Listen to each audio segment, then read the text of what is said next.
Video பார்க்குற எல்லாருக்கும் வணக்கம் நண்பர்களே. எல்லாரும் எப்படி இருக்கீங்க? எல்லாருக்கும் வணக்கம். இப்போ அஃபிஷியலி சொல்லிட்டாங்க, சவுதி அரேபியாவில் தான் பார்த்தீங்கன்னா ரசல்மேனியா 2027 நடக்குதுன்னு. காலங்காலமாக அமெரிக்காலேயே வச்சு பொக்கிசமாக பார்த்த அந்த ரசல்மேனியா இப்போ அமெரிக்காவுக்கு சொந்தம் இல்லை. எதுக்காக அவங்க வந்து சவுதி அரேபியாவில் போயிட்டு இந்த ரசல்மேனியாவை நடத்தணும்? அதுக்கான முக்கிய காரணம் என்ன, ட்ரிபிள் எச் பேசுனது என்ன, அண்ட் சவுதி அரேபியாவில் நடத்துறதுனால என்ன பெனிஃபிட், இதெல்லாம் பற்றி நம்ம கண்டிப்பாக பார்க்கலாம். மறக்காமல் இந்த வீடியோவை பார்க்குற ஃப்ரெண்ட்ஸ் சப்ஸ்கிரைப் பண்ணிக்கோங்க, பெல் ஐக்கானை கிளிக் பண்ணி வச்சுக்கோங்க. தினமும் போடுற ரெஸ்லிங் செய்யல தமிழ் மொழியில் தெரிஞ்சுக்கோங்க. ட்ரிபிள் ஹைட் நேற்றுக்கு ஒரு விஷயம் சொல்லியிருந்தாரு, நான் ஒரு பிக் அனௌன்ஸ்மெண்ட் சொல்ல போகிறேன், இது கண்டிப்பாக உங்களுக்கெல்லாம் ரொம்பவே பெரிய ஷாக்கிங்காக இருக்கும் அப்படின்னு சொன்னார். பிக் அனௌன்ஸ்மெண்ட் சொல்லும்போது சில பேர் பார்த்தீங்கன்னா என்னத்தனமோ கற்பனை பண்ணாங்க, ஆனால் கற்பனை இப்படி மாறும் அப்படின்னு சொல்லிட்டு சத்தியமாக யாரும் எதிர்பார்த்துருக்க மாட்டோம். ஆக்சுவலி ட்ரிபிள் ஹைச்சோட பிக் அனௌன்ஸ்மெண்ட் என்ன அப்படின்னு கேட்டிங்கன்னா, சவுதி அரேபியாவுக்கு ரசல்மேனியாவை விற்கிறது. அதான் ஃபேன்ஸ் அதை தானே சொல்லிட்டு இருக்கிறாங்க, ட்ரிபிள் ஹெச் நீங்கள் ரசல்மேனியாவை சோல்ட் அவுட் பண்ணிட்டீங்க, உங்கள் மனசே நீங்கள் சோல்ட் அவுட் பண்ணிட்டீங்க அப்படின்னு சொல்லிட்டு இருக்காங்க. அதுக்கான காரணம் என்னதுன்னா, இந்த ரசல்மேனியா அப்படிங்கிறது அமெரிக்காவுக்கு தாங்க சொந்தம், நம்ம அமெரிக்கன் கிடையாது. ஆனால் அவனுக்கு வழக்கமாக அங்கே பார்த்து பழகி வருஷம் வருஷம் பார்த்தீங்கன்னா நம்ம ஊரில் எப்படி தீபாவளியோ அந்த மாதிரி ரசல்மேனியாவை பார்த்து பழகினவங்க. அவங்கள்ட்ட போயிட்டு ரசல்மேனியா கிடையாதுன்னு சொன்னால் கண்டிப்பாக கோவமாக தான் வரும். டபிள்யூ மேபி அந்த வருஷம் 2 ரசல்மேனியாவை நடத்துறதுக்கு வாய்ப்பு இருக்குது, அதை நம்ம பிறகு பார்க்கலாம். ஆனால் இப்போ ரசல்மேனியா சவுதி அரேபியாவில் தான் நடக்குது அப்படின்னு சொன்னது அவங்க உள்ள ரசிகர்களால் தாங்க முடியலை. இப்போ ரசல்மேனியாவுக்கு பதிலாக அங்கே வேறு ஏதாவது ஷோ நடத்தி ஆகணும், அது ஒரு இக்கட்டான சூழ்நிலையில் இருக்கிறாங்க. இப்போது வழக்கமாக ஏப்ரல் மந்த்னாலே ரசல்மேனியா தான், நம்ம அமெரிக்கன்ஸ் எல்லாருமே பார்த்தீங்கன்னா ரசல்மேனியா பார்க்கணும் அப்படிங்கிற எண்ணம் இருக்கும், போய் பார்த்துருவாங்க. இனி எங்கே போய் பார்ப்பாங்க, அது ஒரு கேள்விக்குறி தானே. செகண்டு, டபிள்யூ பார்த்தீங்கன்னா இப்போ சவுதி அரேபியாட்ட கொடுக்கும் போதே ஒரு பெரிய அனௌன்ஸ்மெண்ட்டோட சொல்லியிருக்கிறாங்க, இதுவரைக்கும் பொருளாதார ரீதியாக நாங்கள் சம்பாதிக்காத பணத்தை சவுதி அரேபியாவில் ரசல்மேனியா நடத்துறது மூலியமா சம்பாதிக்க போகிறோம். ஸோ அதனால் பார்த்தீங்கன்னா சவுதி அரேபியா கவர்மெண்ட் கூட நாங்கள் பார்ட்னர்ஷிப் போட்டு நடத்துகிறோம் அப்படிங்கிற மாதிரி சொல்லியிருக்கிறாங்க. ஸோ டபிள்யூயும் சவுதி அரேபியாவும் பார்ட்னர்ஷிப் மூலியமாக 2 பேருக்கும் லாபம் வரணும் அப்படிங்கிறதுக்காக இந்த ஷோவை நடத்துகிறாங்களாம். ஆக்சுவலி சவுதி அரேபியா கவர்மெண்ட் பார்த்தீங்கன்னா அவங்களுடைய கான்ட்ராக்டை ரெனியூ பண்ணும்போது எக்கச்சக்க டேர்ம்ஸ் அண்ட் கண்டிஷன் போட்டிருக்காங்க. குறிப்பாக பார்த்தீங்கன்னா ரசல்மேனியா எங்களுக்கு வேணும், ராயல் ரம்போ வேணும். ஆல்ரெடி ராயல் ரம்போ டபிள்யூ வித்துட்டாங்க, அவங்களுக்கு தெரிஞ்ச விஷயம் தான். 2026 இந்த வருஷம் ராயல் ரம்போ வந்து சவுதி அரேபியாவில் தான் நடக்க போகுது. அது எப்படி நடக்க போகுது அப்படின்னு தெரில. டபிள்யூ இப்போ அதை தவிர்த்து ரசல்மேனியாவும் கொடுத்துட்டாங்க. அதுக்கு காரணம் என்னன்னா பணம் தாங்க.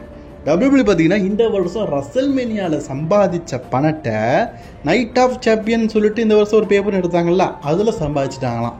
அதை விட அதிகமாகவே சம்பாதிச்சிட்டாங்களாம்.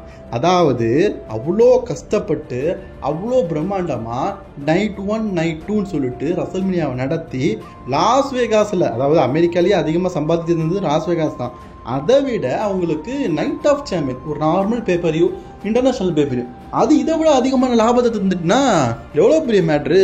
ஏன்னா இதுக்கு வந்ததே வெறும் 30,000 ஆடியன்ஸு, அது 60 1,20,000 ஆடியன்ஸு.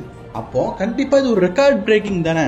ஸோ இதை வச்சு நம்ம பெருசாக சம்பாதிக்கலாம்னு சொல்லிட்டு தான் இப்போ சவுதி அரேபியா கவர்மெண்ட்டில் ஷோ நடத்துனாங்க. ஆக்சுவலி ட்ரிபிள் ஹெச் திட்ட முடியாதுங்க, அவர் வந்து வேலைக்காரன், அவர் ஒன்றும் டபிள்யூட ஓனர் கிடையாதுல்ல. ஓனர் வின்ஸ் மெக்மேன் அவர் டிகே குரூப்பில் எடுத்துட்டார்ல, டிகே குரூப்ஸுக்கு பணம் தேவை, பணம் எங்கே நடக்குதோ அங்கே தான் நடத்துவாங்க. ஸோ இதுக்காக ஸ்பெஷல் அனௌன்ஸ்மெண்ட் என்ன தெரியுமா, Brock Lesnar, Roman Reigns, Rock and Undertaker, Shawn Michael, Stone கோஸ்டி பாக்ஸ், இந்த மாதிரி லெஜெண்டரி ரெஸ்லர்ஸோடைய மேட்சஸ் ரசல்மேனியாவில் வேணும்னு கேட்டிருக்காங்க. அதுக்கும் அக்செப்ட் பண்ணிக்கிட்டாங்க. அவங்களுக்கு என்ன சேலரி வேணாலும் நாங்கள் கொடுக்குறோம் அப்படின்னு சொல்லிட்டு இருக்காங்க. அதுலேயும் குறிப்பாக ரசல்மேனியா டே 2 மெயின் இவெண்ட் அவங்க எது வேணும்னா ப்ராக் லெஸ்னர் மேட்ச் ஆகவோ அல்லது Roman Reigns vs rock match ஆகவோ, கோடி ரோட்ஸ் vs ராக் மேட்ச் ஆகவோ, அதாவது அவங்க எதிர்பார்க்குற மேட்ச்லாம் பார்த்தீங்கன்னா ரொம்ப பெருசாக இருக்குது. இந்த மாதிரி மேட்ச் தான் எங்களுக்கு மெயின் இவெண்ட் வேணும் அப்படின்னு சொல்லிட்டு சொல்லி கேட்டதாக ஒரு சில செய்திகள்லாம் இருக்குது. ஆக்சுவலி அண்டர்டேக்கரே பார்த்தீங்கன்னா அந்த ரசல்மேனியா ப்ரெஸ் மீட்டுக்கு வந்திருக்காருன்னா கண்டிப்பாக அண்டர்டேக்கருக்கும் மேபி லாஸ்ட் 1 டைம் மேட்ச்னு சொல்லிட்டு வைக்கிறதுக்கு வாய்ப்பு இருக்குது. இப்படி பணத்துக்காக டபிள்யூ பார்த்தீங்கன்னா பல ரெஸ்லர்ஸை அங்கே கொண்டுட்டு போய் ரெஸ்லிங் பண்ண வாய்ப்பு இருக்குது. அவங்கெல்லாம் போகலான்னு கேட்டிங்கன்னா, ஆமாம் நார்மலாக 10 ரூபா தரேன் அப்படின்னு சொல்கிற இடத்துல 100 ரூபா தரேன் அப்படின்னு ஒருத்தன் சம்பளத்துக்கு வேலைக்கு கூப்பிட்டா நீங்கள் போக மாட்டீங்களா? அந்த மாதிரி தான், சம்பளம் அதிகமாக கிடைக்குதுன்னா எல்லா ரெஸ்லர்ஸும் போக தான் செய்வாங்க. அது சவுதி அரேபியாவாக இருந்தால் என்ன, தென்கொரியாவாக இருந்தால் என்ன, டபிள்யூ ரசல்மேனியாவை சவுதி அரேபியாவில் நடத்துது நமக்கு ஒரு நல்ல விஷயம். ஏன்னா நிறைய நல்ல நல்ல மேட்சஸ் பார்க்க போதும், டிஃப்ரெண்ட்டாக இருக்கும். அண்ட் அவங்க இதுக்கு முன்னாடியே ஒரு விஷயம் சொல்லிட்டாங்க. எப்போ சொன்னாங்கன்னா 2020 2020 WWE வந்து சவுதி அரேபியா ஷோ நடத்தும் போதே இதுவரைக்கும் ரெஸ்லிங் இண்டஸ்ட்ரியில் நடத்தின ரசல்மேனியாவுடைய மொத்த வருமானத்தையும் அந்த டைம் அவங்க சம்பாதிச்சிட்டாங்களாம். வெறும் சவுதி அரேபியா பேப்பரையோ வச்சு அந்த அளவுக்கு அந்த டைமில் அதிகமான வருமானம் இருந்தது. அதே நேரத்தில் இப்போ நீங்கள் இன்னொரு விஷயம் கேட்கலாம், சவுதி அரேபியா ஷோவில் ரசல்மேனியா நடத்தினா எவ்வளோ ஆடியன்ஸ் வருவாங்கன்னு. கண்டிப்பாக சொல்கிறேன், 1 லட்சம் பேர் வருவாங்க. அவ்வளோ பெருசு அவங்கள்ட்ட ஆடியன்ஸ் கெப்பாசிட்டி இருக்கிற இடம்லாம் இருக்குதான்னு கேட்டிங்கன்னா, WWE ராயல் ரம்போன்னு ஒரு பேப்பர் நடத்துகிறாங்க. WWEயும் சவுதி அரேபியாவும் பார்ட்னர்ஷிப் போட்டு முதல்ல கிரேட்டஸ்ட் ராயல் ரம்போன்னு சொல்லிட்டு ஒரு பேப்பரி நடத்துனாங்க. ஆக்சுவலி அப்போ வின்ஸ் மேக்மேன் சவுதி அரேபியாவில் ஒரு ஷோ நடத்தும் போது கிரேட்டஸ்ட் ராயல் ரம்பிள் அது ஒரு லைவ் ஷோ மாதிரி நடத்தணும்னு சொல்லிட்டு ஆரம்பித்தார். ஆனால் அதுக்கு ஆடியன்ஸ் எவ்வளோ தெரியுமா? கிட்டத்தட்ட 72,000 பேர். அதாவது ஒரு லைவ் ஷோ மாதிரி நடத்த அந்த கிரேட்டஸ்ட் ராயல் ரம்போக்கு 72,000 பேர். அவ்வளோ ஆடியன்ஸ் அன்னைக்கு வந்திருந்தாங்க. ஸோ WWE ரசல்மேனியாவை நடத்தும் போது ஏன் இவ்வளோ ஆடியன்ஸ் வரமாட்டாங்க, ஏன் இப்போலாம் வரதில்லைன்னு கேட்டிங்கன்னா, இப்போ அவங்க சின்ன அரேனா தான் புக் பண்ணுறாங்க. 30,000 40,000 ஆடியன்ஸ் வராங்க. அதுவே சவுதி அரேபியாவில் பெரிய ஆடியன்ஸ் வச்சு ஒரு ஷோ நடத்தணும்னா பெரிய அப்துல்லா ஸ்டேடியம்லாம் இருக்குது, அதெல்லாம் நடத்துனாங்கன்னா கண்டிப்பாக பார்த்தீங்கன்னா 1 லட்சம் ஆடியன்ஸ் வருவாங்க, ஷோவாக பார்ப்பாங்க. ஸோ அப்போ எவ்வளோ லாபம் வரும்? லாபத்துக்காக நடத்துகிறாங்க. ட்ரிபிள் ஹெச் ப்ரெஸ் மீட்டில் பேசும்போது என்ன சொல்லியிருந்தாருன்னா, TKO குரூப்ஸ் மட்டும் இல்லாமல் WWEயும் ஒன்றிணைந்து தான் இந்த முடிவை நாங்கள் எடுத்துருக்கோன்னு. ஆனால் ஆக்சுவலி ஒன்று கவனிச்சிங்கன்னு தெரியல, ட்ரிபிள் ஹெச் போடும் போது சுற்றி இருக்க ரஸ்லர்ஸோடைய முகத்தில் துளி கூட சந்தோஷமே இல்லை. எல்லாருமே முறப்பாக தான் பார்த்தாங்க. ஏன்னா அவங்களுக்கும் ஒரு இது இருக்கும்னாங்க, சொந்த நாட்டில் நம்ம ஒரு சண்டை போடுறோம். ஆக்சுவலி நார்மலாக வருஷத்துக்கு ஒருக்கா 2 தடவை சண்டை போடுறீங்க, ஓகே. ராயல் ரம்பை விட்டு கொடுத்தீங்க, ஓகே. ரசல்மேனியாவையும் அவங்க விட்டு கொடுத்து எதுக்காக சொந்த நாட்டை விட்டுட்டு போகணும் அப்படிங்கிற எண்ணம் இருக்கும். அதுதான் அந்த ப்ரெஸ் மீட்டுக்கு வந்து எல்லாருக்குமே இருந்தது.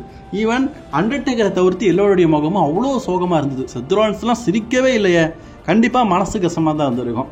TKO குரூப்ஸ் இந்த முடிவை மாற்றுவாங்களான்னு கேட்டிங்கன்னா கண்டிப்பாக மாற்ற மாட்டாங்க. ஆல்ரெடி சொன்னது தான், அவங்களுக்கு தேவை காசு. அமெரிக்காவோட சவுதி அரேபியாவில் காசு அதிகம் தராங்கன்னு சொல்லிட்டு இப்போ ஃபஸ்ட் டைமாக புக் பண்ணியிருக்காங்க. இது ஃபஸ்ட் டைம் நம்ம நினைக்கலாம். மேபி இந்த 2027 சக்ஸஸ் ஆகிட்டுனா அவங்க வருஷம் நடத்த கூட செய்யலாம். அந்த அளவுக்கு அவங்களுக்கு சக்ஸஸ் மீட்டிங் ஆகிட்டுனா வருஷம் நடத்தலாம். அமெரிக்காவில் ரசல்மேனியா அப்படிங்கிற பேரே அழிஞ்சு போகிறதுக்கு வாய்ப்பு இருக்குது. ஆமாம், ஒரு தடவை பணத்தாசை பிடிச்சிட்டாங்கன்னா மறு தடவை நடத்துறதுக்கு யோசிப்பாங்கல்ல, அந்த வகையில் சொல்கிறேன். கண்டிப்பாக WWE இதில் பிரச்சனைகள்லாம் ஏற்பட வாய்ப்பு இருக்குது. இப்போ சவுதி அரேபியாவில் ஷோ நடத்துறதுனால பல ஃபேன்ஸ் வந்து செம்ம கடுப்பாகி சோஷியல் மீடியாவில் திட்டி தீர்த்துட்டு இருக்காங்க. ஈவன் ட்ரிபிள் ஹெச்சையும் திட்டுறாங்க. என்ன சொல்கிறாங்கன்னா, ட்ரிபிள் ஹெச் நீங்கள் இந்த முடிவுக்கு எதுக்கு ஏற்றுக்கிட்டீங்க, யூ சோல்ட் அவுட். அதாவது நீ வந்து உன் மனசே சோல்ட் அவுட் ஆகிட்ட, உன் ஆத்மாவை சோல்ட் அவுட் ஆகிட்ட. ராக் சொல்லுவார்ல, உன் சோலை எனக்கு சோல் அவுட் பண்ணு, அதே மாதிரி உன் சோலை நீ வித்துட்ட, நீ எல்லாம் ஒரு மனுஷனா அப்படின்னு சொல்லிட்டு ட்ரிபிள் ஹெச் திட்டிட்டு இருக்காங்க. ட்ரிபிள் ஹெச்சை மட்டும் திட்டி நம்ம ஒன்றும் சொல்ல முடியாது. ஆக்சுவலி ட்ரிபிள் ஹெச் மேலேயும் தப்பு இருக்குது. அவர் CCOவா இதை தடுத்து நிறுத்திருக்கலாம். ஆனால் அவருடைய பங்கும் இருக்குது. பெரிய பங்கு அப்படின்னு கேட்டிங்கன்னா அது வந்து TKO குரூப்ஸ் தான். இம்மானுவேல் குரூப்பாக இருக்கட்டும், எல்லாருக்குமே பணம் அதிகமாக தேவை.